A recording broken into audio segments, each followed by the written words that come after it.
गिरने में तेरी हार नहीं, तो इंसान है अवतार नहीं। गिर उठ दौड़ फिर भाग, क्योंकि जीवन संक्षिप्त है, इसका कोई सार नहीं। नमस्कार दोस्तों, मैं दीपक कुमार स्वागत करता हूं आपका unique study circle bye Deepak Kumar channel पे। अगर आप इस चैनल पर नए हैं तो इस चैनल को सब्सक्राइब करें, बेल आइकन को प्रेस जरूर करें, जिससे आने वाली हर वीडियो का नोटिफिकेशन आप तक को मिलता रहे। तो देखिए दोस्तों, जैसे कि आप सब जानते हैं, इस चैनल पे हम लगातार पढ़ रहे हैं आर्मी स्पेशल बेंच। आज हमारी क्लास नंबर 11 है और हम लगातार इसमें पढ़ रहे हैं वर्ग और वर्गमूल से संबंधित कुछ महत्वपूर्ण सवाल। इससे पहले हम कुछ ट्रिक्स के बारे में भी चर्चा कर चुके हैं। अगर आपने वो वीडियोस हमारी नहीं देखी है तो एक बार उन वीडियोस को भी आप जरूर देख लें। तो देखिए दोस्तों, बात करेंगे आज के सवाल की, पहले सवाल की। तो अगर आपने पिछली वीडियो देखी है तो आपने देखा है, समझा है कि इस प्रकार के सवाल में आपको हमने ये बताया है कि अंतिम संख्या जो होगी आपको वो एक पूर्ण वर्ग संख्या जरूर मिलेगी। तो देखिए दोस्तों, जैसे कि आप समझते हैं कि 225 एक पूर्ण वर्ग संख्या है और 225 का वर्गमूल क्या हुआ? 15। ये रूट जो है यहाँ पे जो आपको दिखाई दे रहा है, ये रूट ये यहाँ से हट जाएगा और इसके स्थान पर इसका वर्गमूल हम ले लेंगे और कितना हुआ? 15। अब देखिए दोस्तों, 154 और ये 15 जो है क्या हो जाएंगे? जुड़ जाएंगे। यहाँ पे क्या है? प्लस है, तो ये दोनों जुड़ जाएंगे। तो देखिए दोस्तों, जोड़ दीजिए इनको आप, तो क्या होगा समझे ध्यान से। 10 प्लस √25 प्लस 108 प्लस कितना हुआ दोस्तों? 225 का 15 और ये इसमें ऐड हुआ तो कितना हुआ? 169। अब देखिए दोस्तों, इसका रूट ले लेंगे आप। तो जैसे कि आप समझ रहे हैं, ये बहुत ही बेहतर तरीका है इसको करने का कि आप क्या करेंगे, 225 का वर्गमूल लिया 15, वो आपने इसमें जोड़ दिया। फिर देखिए, फिर रूट है, आपने क्या कर लिया, उसका वर्गमूल ले लेंगे। जैसे कि अभी 169 आया, उसका वर्गमूल कितना लिया आपने? 13 लिया। अब ये 13 क्या होगा? इसमें ऐड हो जाएगा। 108 और 13 कितने हो जाएंगे दोस्तों? 121। तो देखिए दोस्तों, 10 प्लस √25 प्लस और ये कितना हुआ? 111। 111 का वर्गमूल आप ले लीजिए तो कितना हुआ? 11 हुआ। अब 11 और 25 आप जोड़ लीजिए तो कितना होगा? 36। तो 10 प्लस √36। अब बताइए दोस्तों, √36 का क्या होगा? इसका रूट कितना हो गया? 6 और ये जोड़ दिया हमने 16 और 16 का वर्गमूल कितना है? 4। तो देखिए दोस्तों, इसमें हमने ये 4 स्टेप किए हैं, 4-5 स्टेप। अगर आप ध्यान से समझे तो आप इसे एक ही लाइन में भी कर सकते हैं। देखिए आप, अगर आप थोड़ा सा ध्यान देंगे तो ये इसी लाइन में हो जाएगा कि 225 का वर्गमूल 15 जुड़ जाएंगे 154 में, और 154 में 15 जुड़ने के बाद होगा 169। इसे दिमाग में थोड़ी कैलकुलेशन करें, 169 आ जाएगा 169, उसका वर्गमूल लेंगे आप, फिर 13 आएगा, 13 जुड़ जाएगा किसमें? 108 में। 108 और 13 जुड़कर कितने होंगे दोस्तों? 121 होंगे। 121 का वर्गमूल क्या आएगा? 11। 11 जुड़ेगा 25 में तो कितना होगा? 36 होगा। और 36 का वर्गमूल कितना हुआ? 6। और 6 जुड़ेगा किसमें? 10 में। 10 और 6 16 हुए और 16 का वर्गमूल कितना हुआ दोस्तों? 4। इस तरीके से आप अभ्यास करें तो बड़े ही आसानी से इस प्रकार के सवाल को आप हल कर सकते हैं। देखिए अगला सवाल देखते हैं दोस्तों। तो देखिए दोस्तों, इस सवाल को देखेंगे हम। तो जैसे कि आपको बताया गया है कि जो अंतिम संख्या होती है वह एक पूर्ण वर्ग संख्या होती है। एक बार विदाउट सभी स्टेप के करेंगे हम सवाल को, थोड़ा ध्यान दीजिएगा। 49 का वर्गमूल कितना हुआ दोस्तों? 7। अब 7 में जुड़ेगा कितना? 29। 29 और 7 कितने होंगे? 36 हो जाएंगे। 36 का जब हम फिर क्या लेंगे? वर्गमूल, वो कितना होगा दोस्तों? 6। 6 जुड़ेगा किसमें? 19 में। 19 और 6 जुड़ेंगे तो दोस्तों कितने होंगे? 25। फिर लेंगे हम 25 का वर्गमूल, कितना होगा? 5। अब 5 और 11 जुड़ जाएंगे दोस्तों। 11 और ये 5 जुड़े तो कितना होगा? 16। फिर 16 का वर्गमूल लेंगे दोस्तों। 16 का वर्गमूल कितना होगा? 4 होगा। और 4 और 5 जुड़ेंगे दोस्तों तो कितना होगा? 9।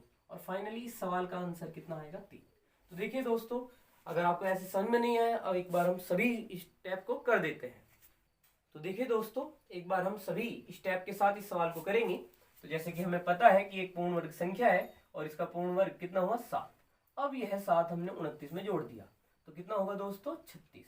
तो चलिए लिख लेते हैं हम इसको। 5 प्लस √11 प्लस √19 और प्लस, जैसे कि आप समझ गए हैं, 29 और 7 कितने में 36। अब इस 36 का रूट आ जाएगा जो कितना होगा 6, जो जुड़ेगा 19 में। 19 और 6 जोड़ लीजिए दोस्तों और अगला स्टेप लिख दीजिए कि 5 प्लस √11 प्लस कितना होगा दोस्तों 25। और 25 का वर्गमूल कितना होगा 5, जो जुड़ेगा किसमें 11 में। तो इस तरीके से 5 प्लस 11 और 5 कितने दोस्तों 16। अब 16 का वर्गमूल ले लीजिए, तो 5 प्लस कितना दोस्तों 4 और 5 और 4 कितना 9 और 9 का वर्गमूल फाइनली कितना आया 3। तो देखिए दोस्तों नीचे थोड़ा कट गया था, इसलिए हम इसे दोबारा देखेंगे यहाँ से। तो हम क्या कह रहे थे, देखिए 49 का 7 हुआ ना, 7 का 29 जुड़ा तो कितना 36। 36 का ये रूट देखिए यहाँ पे लिया हुआ है, 36 का रूट कितना हुआ 6, जो जुड़ा किसमें 19 में जुड़ा दोस्तों 19 में। 19 और 6 कितने 25 हुए है ना। 25 का रूट कितना आया 5 हुआ, जो किसमें जुड़ रहा है आगे 25 है ना। 19 और 6 कितने हुए 19 और 36 का रूट 6 कितने होंगे 25 और 25 का वर्गमूल 5 आया। 5 और 11 कितने में 5 और ये 11 कितने में 16 और 16 का वर्गमूल ले लेते हैं अब हम। तो देखिए दोस्तों 5 और इस 16 का वर्गमूल लिया हमने 4 आ गया। तो 5 और 4 कितने हुए दोस्तों 9 और 9 का वर्गमूल आप अच्छे से जानते हैं कितना होगा 3। तो इस सवाल का आंसर 3 हुआ दोस्तों। तो देखिए दोस्तों अगला सवाल है हमारे पास √4 प्लस √80 को सरल करना है। तो इस प्रकार की संख्या को हम किस प्रकार से सरल करेंगे ध्यान दीजिएगा। तो देखिए हम सब जानते हैं अच्छे से कि 4 का वर्गमूल भाई 2 का वर्ग क्या होता है दोस्तों 4 होता है, इसलिए 4 का वर्गमूल क्या हो गया 2 हो गया। तो देखिए वर्गमूल 4 कितना हुआ 2। अब ध्यान दीजिएगा दोस्तों 80 की बात करूंगा। 80 का एक पूर्ण वर्ग संख्या नहीं है। 9 का वर्ग 81 होता है ना दोस्तों। 8 का वर्ग 64 होता है। तो 80 तो किसी भी संख्या का वर्ग नहीं होता, तो 80 का वर्गमूल भी ठीक कोई संख्या नहीं हो सकती है पूर्णतः। तो देखिए दोस्तों आपको पहले एक सवाल में मैंने आपको समझाया था, जैसे कि √50 समझाया मैंने आपको, अगर आपने देखा हो ध्यान से एक वीडियो में। तो 50 को मैंने कैसे बताया था आपको कि क्या कर लीजिए इसके ऐसे टुकड़े कर लीजिए जिसमें से एक संख्या का पूर्ण वर्ग हो सकता हो। तो 50 को आपने क्या लिखा था 25 दूनी 50 और 50 का वर्गमूल कितना आ गया था 5 और √2 ऐसे बचा था। तो वैसे ही आप इस 80 में भी करेंगे दोस्तों। देखिए आप इसके ऐसे टुकड़े करिए जिसमें एक संख्या का हम क्या ले सकें पूर्ण वर्ग ले सकें। आप अच्छे से समझते हैं कि 16 पंजे 80 होते हैं, अब जानते हैं। अब ऐसा क्यों किया हमने, अब 20 चौक भी तो 80 होते हैं, लेकिन दोस्तों देखिए 20 चौक 80 में यहाँ पे 4 पूर्ण वर्ग संख्या है, 20 के फिर से फैक्टर हो सकते हैं। यहाँ पे 16 जो पूर्ण वर्ग संख्या है उसके बाद यहाँ 5 बचेगा जिसके फैक्टर फिर से नहीं होते हैं। तो जो हमें सरल लगे हम उससे उस तरीके से ही सवाल को आगे बढ़ाएंगे। तो अब आप देख सकते हैं कि 16 एक पूर्ण वर्ग संख्या है, इसलिए अंडर से बाहर 16 के लिए क्या आ जाएगा दोस्तों 4 √5। तो देखिए दोस्तों अगर ऑप्शन में यहीं तक संख्या को सरल किया गया था आप यहाँ तक रख दीजिए, अदरवाइज आगे हम क्या कर सकते हैं ध्यान से समझेंगे एक बार। देखिए दोस्तों आगे हम चाहें तो हम इसमें से 2 को कॉमन ले सकते हैं। कॉमन क्या होता है दोस्तों, इसको एक बार हम अच्छे से समझने का प्रयास करेंगे इस प्रश्न में। देखिए कॉमन हम इसमें कॉमन लेके दिखाएंगे। तो देखिए यहाँ पे 2 पद हैं, एक तो ये 2 और एक प्लस के बाद दूसरा पद है 4 √5। तो कॉमन वो होता है जो दोनों पदों में उपस्थित हो, उसे आप बाहर निकाल के एक स्थान पर रख सकते हैं। तो देखिए दोस्तों किस तरीके से, जैसे अगर मैं चाहूँ तो इस 2 को लिख सकता हूँ 2 × 1 और 4 को लिख सकता हूँ 2 × 2 और ये कितना है दोस्तों √5। अब अगर हम ध्यान देंगे तो यह 2 यहाँ पर भी उपस्थित है और यहाँ पे भी। इसके अलावा दोस्तों हम 1 की बात नहीं कर रहे हैं यहाँ पे, है ना, वो मिलेगा नहीं। हम लिख सकते हैं लेकिन उससे कॉमन का कोई महत्व नहीं है, इसलिए 2 का देखिए 2 यहाँ पे भी उपस्थित है यहाँ पे भी। अब इस नंबर 2 को जिसको मैंने सर्किल किया है उसे आप एक ही बार बाहर लिख देंगे ब्रैकेट लगा के ऐसे। तो यहाँ पे क्या बचेगा दोस्तों 1 प्लस यहाँ पे 1 तो 2 बचा है और 1 √5 बचा है दोस्तों। इस तरीके से हम इस तरीके से भी सवाल को आगे हल कर सकते हैं। अगर ऑप्शन इस तरीके से दिया है तो हम यहाँ तक सवाल को लेके आएंगे दोस्तों। तो उम्मीद करते हैं आपको ये कॉमन समझ में आया है। तो देखिए दोस्तों अगले कुछ सवाल देखते हैं हम लोग। तो यहाँ पे एक सवाल है प्रश्न संख्या 4, वर्गमूल देखिए 14,400 है। अगर आप गौर करेंगे तो 0 के पहले 2 0 है यहाँ पे और उसके पहले 144 है। तो देखिए दोस्तों, अगर इसका वर्गमूल लेना हो तो हम इन 2 जीरो में से 1 जीरो लेंगे। मतलब कहने का है, अगर यहाँ 4 जीरो होती तो कितनी लेते हम? 2 लेते। 6 होती तो कितनी लेते? 3 लेते। आधी जीरो हम ले सकते हैं वर्गमूल लेते हुए। अब कोई ये कहे कि 3 नहीं हो सकती क्या? तो देखिए, वर्गमूल तब वह एक पूर्ण वर्ग संख्या नहीं मानी जाएगी। ठीक है दोस्तों, जैसे कि अगर हम किसी संख्या का वर्ग करें जीरो वाली का, तो देखिए दोस्तों, 1 का वर्ग 1 जीरो कितना हो जाएगा? 2। और अगर यहाँ पे 2 है तो कितनी हो जाएंगी? 4। डबल होती है ना दोस्तों। अगर हम 3 लेंगे तो कितनी होंगी दोस्तों? 6 होंगी। तो इसका सरल सा अर्थ यह है कि वर्गमूल में 2 जीरो से 1 जीरो लेनी है, 4 में से कितनी? 2 लेनी है, 6 में से कितनी लेनी है? 3 लेनी है। ठीक है दोस्तों, इसका मतलब अगर 3 है तो आधी, डेढ़ का मतलब है सब कुछ भी, कोई भी संख्या संभव नहीं है जो पूर्ण वर्ग के रूप में इस प्रकार से हमें वर्गमूल दे। तो इसमें घबराने की कोई बात नहीं है दोस्तों। तो कुल मिला के 2 जीरो में से हमने 1 जीरो ली, और 144 का वर्गमूल हमने क्या लिखेंगे? हमें अच्छे से पता है कि 12 होता है। तो इस संख्या का जो वर्गमूल हुआ 120 हो गया दोस्तों। अब देखिए दोस्तों, अगला सवाल देखते हैं। बड़ा सरल सा सवाल है। क्या है? देखिए दोस्तों, क्या है ये हमारा सवाल। यहाँ पे प्रश्न संख्या 5 में देखिए दोस्तों, ये वर्गमूल 9 है। आप बड़ी सरलता से समझते हैं, ये 3 का वर्ग है इसलिए 9 का वर्गमूल 3 हुआ। ये 6 का वर्ग है इसलिए 6 का वर्गमूल 36, सॉरी ये 36 है, ये 6 का वर्ग है 36, और 36 का वर्गमूल कितना हुआ? 6 हुआ दोस्तों। तो 6 और 3 को आपने प्लस कर दिया, बीच में प्लस लगा हुआ है, 9 आ गया। बड़ा ही सरल सा सवाल था दोस्तों। ठीक है दोस्तों, और अगर आपको कोई भी समस्या है किसी सवाल में, आप उसकी संख्या बता के हमें कमेंट बॉक्स में कमेंट कर सकते हैं। अगर वो आपको अच्छे से समझ में नहीं आया है, हम आपको उसको फिर से एक्सप्लेन कर देंगे दोस्तों।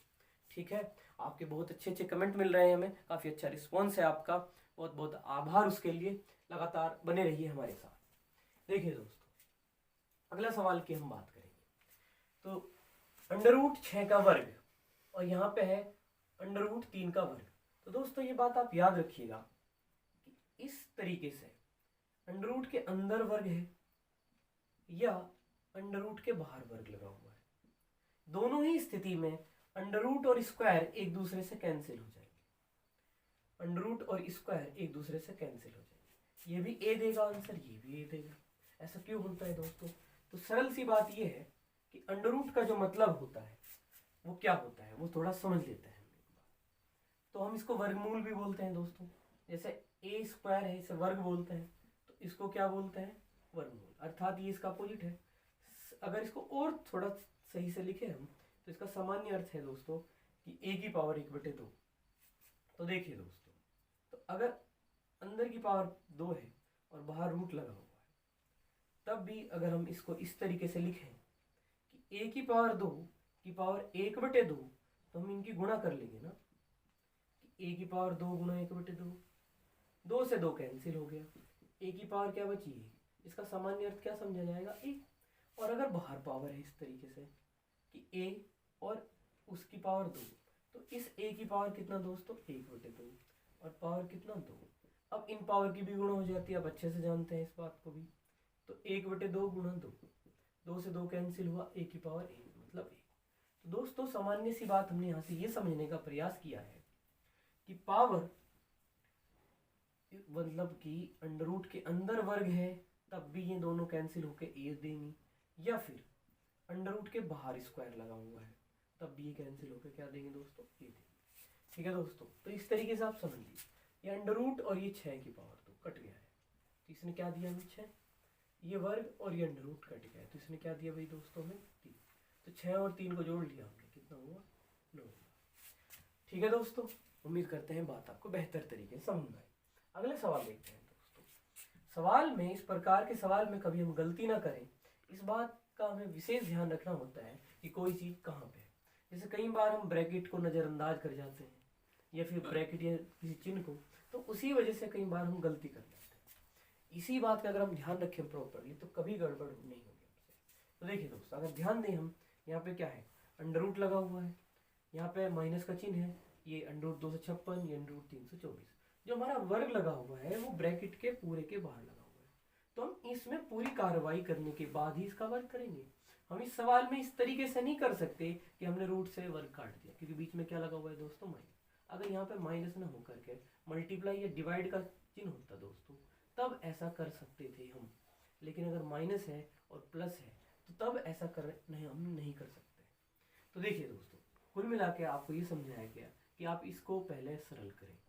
तो देखिए दोस्तों, ये 256 है, अंडर रूट 256। अगर आप समझते हैं तो 256 का वर्गमूल कितना होता है, 16 होता है दोस्तों। इसी तरीके से ये 324 है, और 324 का जो वर्गमूल है वो कितना हुआ दोस्तों, 18 की पावर 2। तो देखिए दोस्तों, 256 का वर्गमूल ये हमने 16 आ गया, 324 का कितना आ गया, 18 आ गया। अब देखिए दोस्तों, प्लस के है 16 और माइनस के 18। अब आप ये बात समझते हैं दोस्तों कि अगर एक संख्या प्लस की और एक माइनस की है तो हमेशा उनको घटाएं। लेकिन अगर हम बात यहाँ चिन्ह की करें तो देखिए, यहाँ पे 18 के सामने क्या ला है, माइनस। प्लस 16 के पहले कुछ है नहीं, इसलिए हमने इसको प्लस समझा है। तो अगर जो भी संख्या हमारी इन दोनों में बड़ी है, चिन्ह उसी संख्या का आएगा यहाँ पे। तो यहाँ पे 18 आप जानते हैं 16 से बड़ी संख्या है, 18 में से 16 घटाए 2 लिखा, और क्योंकि 18 बड़ी है इसलिए उसका चिन्ह क्या है, इस समय माइनस है, इसलिए हमने यहाँ माइनस लगाया। अब देखिए -2 का वर्ग कैसे होगा, आप समझते हैं ना, इसको 2 बार लिख सकते हैं हम ऐसे कि -2 गुणा -2 का वर्ग, और 2 माइनस आपस में कट जाते हैं गुणा में। तो 2 गुणा 2 कितना हुआ दोस्तों, 4 हुआ। इस तरीके से सवाल का आंसर आया हमारा 4।